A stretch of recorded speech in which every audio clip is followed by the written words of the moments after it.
I think in terms of valuation, we're very proud that we've been able to achieve 8 billion in the current ecosystem. And I just want to note that we don't really need the funds, but we figured it's a very good proof point of our testament to what we do in the world, that we're able to raise even in this pretty challenging environment.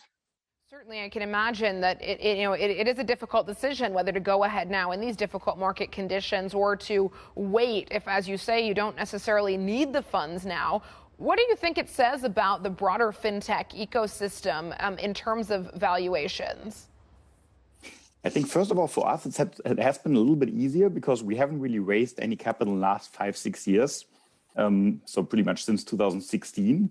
And we had very, very good relationships that we'll build up with the ecosystem overall. So there was a ton of investor demand that wanted to play with us over the years.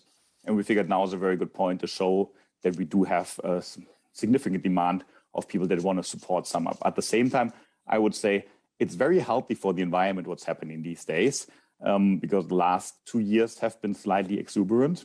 And if you somehow look at the trend from like 17, 18, 19, 22, I think that's a healthy development. And just the 2020 numbers between the pandemic, inflationary pressure have been slightly out of whack, I would say. Well, for the last couple of decades, the tech startup world has been given a huge amount of runway by investors to grow and generate profits. Now that we're heading into this world of higher interest rates, do you feel like you're under more pressure to grow faster, generate profits faster? Pressure is probably not the right word. I think the inflation we've already seen over the last couple of years, because what really makes us successful at SumUp is the people we have at SumUp. And there's been obviously a very strong war for talent out there. And we've seen inflation on salaries, which is kind of our biggest input already for many, many years. So I would actually think the current environment doesn't really change a ton for us. And with our small merchants very much being inflation hedged, I think we're pretty well positioned for the time to come.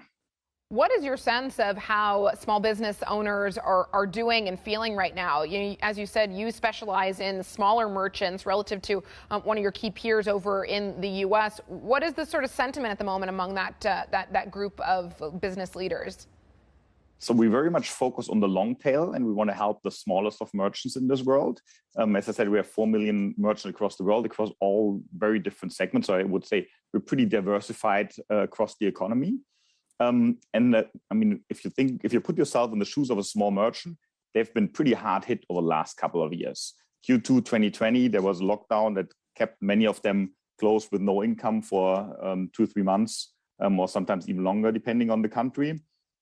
Many of them then adjusted to a new environment, also diversifying their product offering from only selling products in their store to also going into online or pickup solutions. So we've seen quite a trend of adoption of new software products for small merchants, really much getting them ready for the future. So I think they're pretty well set for what's there to come. And I would say many of them, I would hope, weather the recession pretty strongly.